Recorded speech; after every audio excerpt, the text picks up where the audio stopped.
Imagine a place where wealth is infinite, where golden palaces rise in the middle of the desert, and where a single family controls everything. This place exists, and its name is Saudi Arabia, one of the richest countries in the world, home to the sacred city of Mecca, owner of the largest oil reserves on the planet, and a geopolitical power that influences the fate of billions of people. But behind the luxury, there's a dark side that few dare to question. Here, the rules are different. Freedom of expression? Practically non-existent. Women's rights? A recent advancement, but still surrounded by limitations. And the monarchy? Absolute, unquestionable, and involved in scandals ranging from brutal repression to mysterious murders. Remember the case of Jamal Khashoggi, the journalist who was murdered and dismembered inside the Saudi consulate in Turkey? Well, that's just one of many dark episodes in this closed kingdom. So how did Saudi Arabia become one of the world's most powerful nations? How does it balance its ultra-conservative traditions with the rapid modernization promoted by Crown Prince Mohammed bin Salman? And most importantly, how far does the power of the Saudi royal family extend? Today, we're going to dive into the history, secrets, and controversies of this land of extremes. Saudi Arabia is a giant of the desert with an area of 2.15 million square kilometers. It's the largest country in the Middle East and the 13th largest in the world. But despite its vast size, most of this land is covered by arid deserts and scorching mountains. Here, nature shows no mercy. Temperatures can soar above 50 degrees Celsius in the summer, and water is a precious resource that has to be produced in desalination plants. The country's most famous desert is the Rub al Khali, known as the Empty Quarter. It's the largest continuous sand desert in the world, with dunes that can reach over 250 meters in height. To an outsider, it might seem like an endless sea of sand, but Saudi Arabia is turning even this harsh landscape into an oil exploration field. Why? Because buried beneath these sands lies the country's true treasure, oil, which fuels its wealth and global influence. Amidst this relentless desert, cities that defy logic emerge. Riyadh, the capital, is an ultra-modern financial and political hub, where skyscrapers rise in the middle of nowhere. Jeddah, the port city, blends tradition and modernity along the shores of the Red Sea. And of course, there's Mecca and Medina, the two holiest cities in Islam, welcoming millions of Muslims each year for the religious pilgrimage Hajj.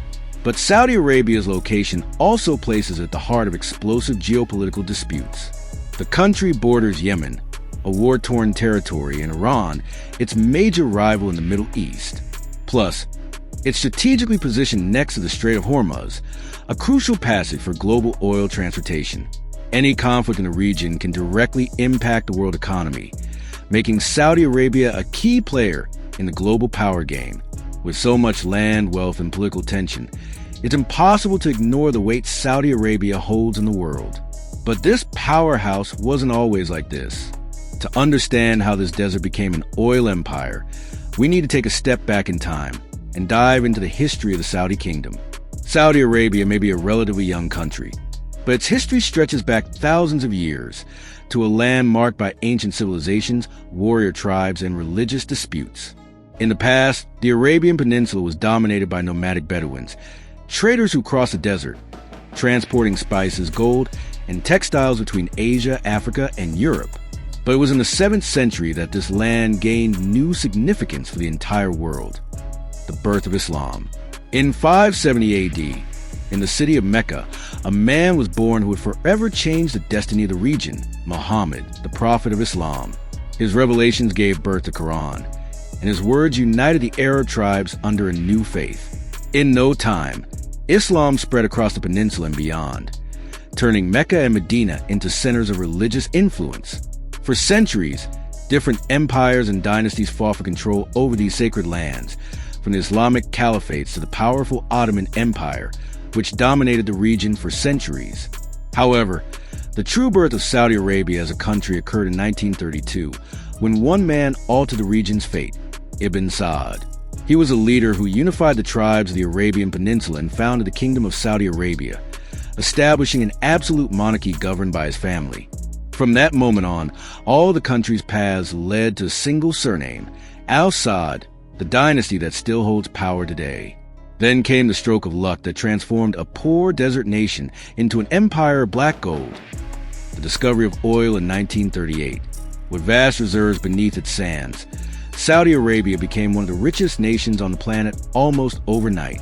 Oil became the foundation of the entire economy, funding futuristic cities, extravagant palaces, and unprecedented global influence. Since then, the country has lived in a delicate balance between tradition and modernity.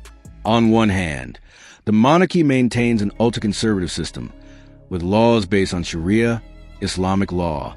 On the other, it tries to present itself to the world as a modern and innovative nation, especially under the leadership of the current Crown Prince, Mohammed bin Salman, MBS. He's pushing ambitious reforms to turn Saudi Arabia into a global business and tourism hub, but without relinquishing tight control over the population. And it's precisely in this contradiction that things get interesting. How can such a closed-off country attract tourists? How can a place where women only recently gained the right to drive aim to become a global destination? Let's now explore what Saudi Arabia has to offer for those who dare to visit. Talking about tourism in Saudi Arabia may seem contradictory. For decades, the country was almost entirely closed off to foreigners who weren't Muslims on pilgrimage to Mecca and Medina. But now, the government is trying to change that image and transform Saudi Arabia into a global tourist destination. The question is it really worth visiting one of the world's most conservative countries? For Muslims, Saudi Arabia has always been a must-visit destination. Mecca and Medina, the holiest cities in Islam, welcome millions of faithful every year for Hajj, the pilgrimage every Muslim must make at least once in their lifetime. But if you're not Muslim, forget about it. Entry to these cities is forbidden for non-Muslims. So, what about regular tourists? The Saudi government has been heavily investing to attract visitors. One of its most ambitious projects is Neom, a billion-dollar futuristic city that promises to be a high-tech paradise in the middle of the desert. With robots, artificial intelligence, and infrastructure straight out of science fiction, it's set to be Saudi Arabia's supercharged Dubai. But for now, it's just a project. For those into history and culture, the country is home to Al Ula, an impressive archaeological site. There, you'll find the tombs of Mada and Salah, a sort of Petra of Arabia, with monuments carved into rocks by the same people who built the famous city in Jordan. This place has been hidden from the world for a long time, but now it's being promoted as one of the biggest archaeological treasures in the Middle East. Another place that stands out is Jeddah, Saudi Arabia's port city, with its historic center filled with coral houses, traditional markets, and a unique cultural mix. Jeddah is one of the few places in the country where you can feel a bit more freedom. Plus, the waters of the Red Sea are a diver's paradise, with untouched coral reefs and impressive marine life. But of course, traveling to Saudi Arabia comes with its rules, and they're not few. Clothes must be modest, public displays of affection are prohibited, and criticizing the government can land you in jail. And what about women? Although there have been some recent relaxations, like allowing them to drive, many restrictions remain. For instance, many women still need a man's permission to make certain decisions, and in some areas of the country, it's expected that they wear the abaya, the traditional outfit that covers the whole body. Saudi Arabia wants to sell itself as a luxury and modern tourist destination. But can a country that tightly controls its citizens really be a paradise for visitors? To answer that, we need to understand one essential point: money. Because, in the end, it's the country's billion-dollar economy that funds this attempt to open its doors to the world. Let's now dive into Saudi Arabia's fortune and find out who really benefits from this wealth. If there's a country that literally swims in money, it's Saudi Arabia. We're talking about one of the richest nations in the world, holding 16% of the planet's oil reserves and home to the most valuable company ever recorded in history, the oil giant Saudi Aramco.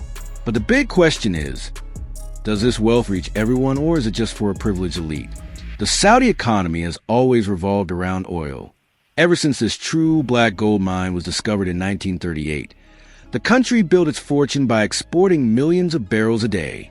To give you an idea, oil accounts for about 70% of government revenue and 90% of the country's exports. With so much money flowing in, Saudi Arabia has become a luxury paradise for those in the ruling elite. But what about the average citizen? This is where the contrast began. Despite the GDP per capita exceeding $27,000 per year, wealth distribution is highly unequal. While princes live in palaces made of gold and spend millions on luxury cars and yachts, about 20% of the population lives in poverty, a fact the government tries to hide at all costs. The cost of living isn't cheap either. Rent for a one-bedroom apartment in the center of Riyadh can exceed 3,000 Saudi riyals, around $800. A meal at an average restaurant will set you back about 100 Saudi riyals, $26 per person. Gas, on the other hand, is incredibly cheap, something to be expected in a country that practically floats on oil. But the big challenge for Saudi Arabia is its extreme reliance on this resource. What if the oil runs out? Or worse, what if the world stops depending on it? The government knows it needs to diversify its economy, which is why Crown Prince Mohammed bin Salman launched the Vision 2030, an ambitious plan to turn the country into a hub of technology, tourism, and innovation. The problem? Shifting an oil-based economy isn't that simple, especially when the country still operates under rigid rules and heavy censorship. And speaking of censorship, we've reached the most controversial part of this story. Because behind the wealth, modernity, and promises of a bright future, there's a dark side that few dare to question. Corruption, abuse of power, repression, and a system where those who criticize may simply disappear. Now, let's dive into the dark side of Saudi Arabia. If there's one thing Saudi Arabia has in abundance besides oil, it's controversies and dark secrets. While the government tries to sell the image of a modern, transforming country, the reality for many Saudis is quite different. Here, freedom of speech is nearly non-existent. The monarchy rules with an iron fist, and anyone who dares to challenge the system can end up imprisoned or worse. Let's start with the government. Saudi Arabia is an absolute monarchy, meaning the king and his family control absolutely everything. The current ruler, King Salman bin Abdulaziz, has delegated much of the power to his son and crown prince, Mohammed bin Salman, MBS, who has been the real face of the country in recent years. Although he presents himself as a reformist, pushing for changes like allowing women to drive and opening up tourism, he's also accused of running one of the most authoritarian regimes on the planet. The most shocking case? The brutal murder of journalist Jamal Khashoggi. In 2018, Khashoggi, a fierce critic of the Saudi government, entered the Saudi consulate in Turkey and never came out. Investigations revealed he was tortured, killed, and dismembered by Saudi agents, and all evidence pointed directly to orders from the highest levels of the government. Despite global outrage, no one from the Saudi elite has truly paid for the crime. But repression doesn't just affect journalists. Human rights activists, political opponents, and even members of the royal family have been persecuted, imprisoned, or simply disappeared. Any form of protest is prohibited, and criticizing the king or Islam can lead to imprisonment, torture, or even the death penalty. And speaking of human rights, Saudi women have only recently gained some basic rights, and still with many restrictions. Yes, they can drive now, but many still need a man's permission to travel, marry, or make important decisions. There have also been cases of female activists imprisoned simply for demanding more equality.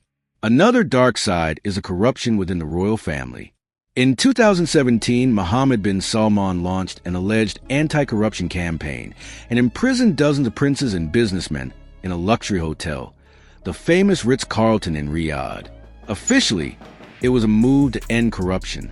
But in practice, many saw it as an internal coup to eliminate political rivals and consolidate MBS's absolute power.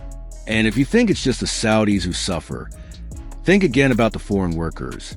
Saudi Arabia relies heavily on immigrants to do the dirty work: construction, cleaning, domestic services. But many of these workers, coming from countries like India, Bangladesh, and the Philippines, live in near-slavery conditions, earning miserable wages, with no rights and in some cases subjected to physical and psychological abuse. Now, here's the question.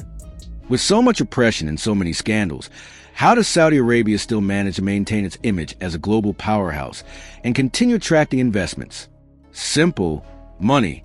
With billions of dollars from oil, the country buys influence, makes strategic alliances, and maintains a constant flow of business with powers like the US, China, and Europe. But will this model last forever? In our final section, we'll take a look at Saudi Arabia's future and what might happen to this kingdom of extremes. Saudi Arabia is a land of extremes. On one side, you have one of the wealthiest nations on the planet, a true oil empire with ambitions to become a global hub for innovation and tourism. On the other, an ultra-conservative regime where the absolute monarchy controls everything, freedom of expression is limited, and international scandals are silenced by the weight of money. But the big question is, how long will this model work? Crown Prince Mohammed bin Salman aims to modernize the country with the ambitious Vision 2030 plan, reducing dependence on oil and transforming Saudi Arabia into a business and technology powerhouse. But this change won't be easy. How can they balance modernization with a rigid system based on Sharia law? How can they attract investors and tourists without relaxing their conservative rules? Furthermore, the world is changing. The push for renewable energy and a reduction in the use of fossil fuels threatens Saudi Arabia's primary source of wealth. And without oil, what's left? If Saudi Arabia fails to reinvent itself in time, the future could be much less bright than the government wants it to appear. On the other hand, Saudi Arabia has already proven it knows how to adapt. If there's one thing the royal family excels at, it's the game of power and influence. With billions of dollars in the bank, this desert kingdom still has plenty of cards to play. The future may be uncertain, but one thing is clear. As long as there's oil and money, Saudi Arabia will remain one of the world's most influential and controversial nations.